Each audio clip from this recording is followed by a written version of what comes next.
କୋବିର ଭଜା ସମସ୍ତଙ୍କ ପସନ୍ଦର ରେସିପି ମଧ୍ୟରୁ ଗୋଟିଏ। ଆଉ ମୁଁ କହିଥିବା ପ୍ରୋସେସରେ ନିଶ୍ଚିତ ଏମିତି ଥରେ ବନେଇ ଚାଖନ୍ତୁ ତ ଆପଣ ବି ୟାର ଫ୍ୟାନ୍ ହେଇଯିବେ। ଆଉ ସବୁଠୁ ଇମ୍ପୋର୍ଟାଣ୍ଟ କଥା ହେଲା କି ଏଇଟା ବିନା ପିଆଜ ରସୁଣରେ ଆମେ ଆଜି ବନେଇବା। ତ ପ୍ରଥମେ ଗୋଟା କୋବିରୁ ଦରକାର ମୁତାବକ କୋବିର ଡେମ୍ଫକୁ କାଟି ନିଅନ୍ତୁ। ପରେ ତାକୁ ଏମିତି ସରୁ ସରୁ କରି କାଟି ନବା। ପତଳା କରି କାଟି ଭାଜିଲେ ଭଜାଟା ଆମର ଜଲ୍ଦି ବନିଯିବ। ଏବେ ସବୁ କୋବିକୁ କାଟି ନେଲା ପରେ ତାକୁ ଖାଲି ପାଣିରେ ଏମିତି 4-5 ପାଣି କରି ଧୋଇ ନବା। ପରେ ପାଣି ଗରମ କରି ସେଥିରେ ଦବା ଧୋଇ ହୋଇ ରଖାଇଥିବା କୋବିକୁ। ଏବେ ହଳଦୀ ଗୁଣ୍ଡ ସହ 2 ମିନିଟ୍ ହାଇ ଫ୍ଲେମ୍ରେ ତାକୁ ଫୁଟେଇବା।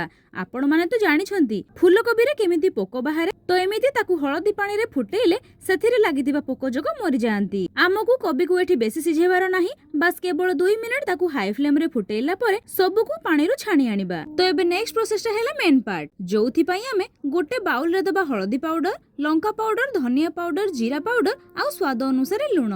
ଏ ସମସ୍ତ ପାଉଡର ମସଲାରେ 1 ଚାମଚ ସୋରିଷ ତେଲ ଦେଲା ପରେ ସେଥିରେ ଦବା 2ରୁ 3 ବଡ ଚାମଚ ପାଣି। ନର୍ମାଲ ପାଣିକୁ ଦେବେ।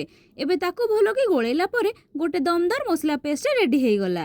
ଏବେ ସେଇ ମିଶ୍ରଣରେ ଦବା ଲମ୍ବା ଲମ୍ବା କଟା 2ଟି ମିଡିୟମ ସାଇଜର ଆଳୁ। ଦେଖନ୍ତୁ ଆଳୁକୁ ମୁଁ ଏଠି ଟିକେ ମୋଟା ରଖି କାଟିଛି। ଏବେ ବଏଲ୍ଡ ଫୁଲକୋବିକୁ ମଧ୍ୟ ସେଥିରେ ଦବା ଆଉ ତାକୁ ବି ଭଲକି ଉପର ତଳ କରି ଗୋଳେଇ ନବା। ଆଉ ତାକୁ ଏମିତି କିଛି ଟାଇମ ପାଇଁ ମ୍ୟାରିନେଟ ହବା ପାଇଁ ଛାଡିବା। ଏବେ କଢାରେ ଦବା 2ରୁ 3 ବଡ ଚାମଚ ସୋରିଷ ତେଲ ଆଉ କିଛି ଗୋଟା ଜିରା। ଗୋଟା ଜିରା ଟିକେ ଫୁଟିଗଲା ପରେ ସେଥିରେ ଆଡ୍ କରିବା କଞ୍ଚା ଲଙ୍କା ଆଉ ସରୁ ସରୁ କଟା ଅଦା। ତାକୁ ତେଲରେ ଦେଇ ଟିକେ ଭାଜି ନବା। ଆମକୁ ୟାକୁ ବେଶୀ ଭାଜିବାର ନାହିଁ, ବାସ୍ ଟିକେ ଭାଜି ନେଲା ପରେ ଏବେ ଗୋଳେଇ ରଖିଥିବା କୋବି ଆଳୁକୁ ସେଥିରେ ଦେଇ ଗୋଳେଇ ନବା।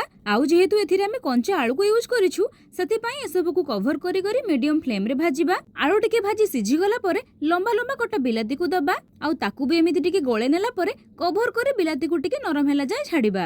ଆଉ କଭର ଖୋଲିଲା ପରେ ଦେଖନ୍ତୁ ତ ବିଲାତି ବି ଆମର ନରମ ହେଇଗଲାଣି। ଆଉ ଶେଷରେ ଧନିଆ ପତ୍ରକୁ ଦେଇ ରେଡି କରିବା ଆଜିର ଏଇ ସ୍ପେଶାଲ କୋବି ଆଳୁ ମସଲା ଭଜା। ଏଇଟା ଯେହେତୁ ଶୁଖିଲା ବନି ରେଡି ହେଇଥାଏ ତ ୟାକୁ ଆପଣ ମାନେ ପଖାଳ, ରୁଟି, ମୁଢି ସମସ୍ତଙ୍କ ସାଙ୍ଗରେ ପୁରା ଦବେଇକି ଏଞ୍ଜୟ କରିପାରିବେ। ବାସ୍ ଆଉ ଲେଟ୍ କରନ୍ତୁନି ଆଜ୍ଞା, ଜଲ୍ଦି ଜଲ୍ଦି ଗୋଟେ ପ୍ଲେଟକୁ ବାଢି ଆଣି ବସି ଯାଆନ୍ତୁ ଖାଇବା ପାଇଁ, କାହିଁକି ନା ଏସବୁ ଆଇଟମ ଗରମ ଗରମ ଖାଇଲେ ହିଁ ଭଲ ଲାଗେ। ହଉ, ଭିଡିଓଟି ମୋର ଆପଣ ମାନେ କୋଉଠୁ ଦେଖୁଛନ୍ତି ନିହାତି ଜଣେଇବେ ହେଲା। ଆଉ ଏଇ ରେସିପିଟିକୁ ଟ୍ରାଏ କରି ଆପଣଙ୍କ ଫିଲିଂ ସେୟାର କରିବାକୁ ଜମାରୁ ଭୁଲିବେନି। ହଉ, ଆମେ ରହିଲୁ। ପୁଣି ଆପଣମାନଙ୍କ ସହ ଭେଟ ହବ ଆଉ ଗୋଟେ ନୂଆ ରେସିପି ସହ। ସେଥିଯାକେ ରହିଲୁ। ଧନ୍ୟବାଦ।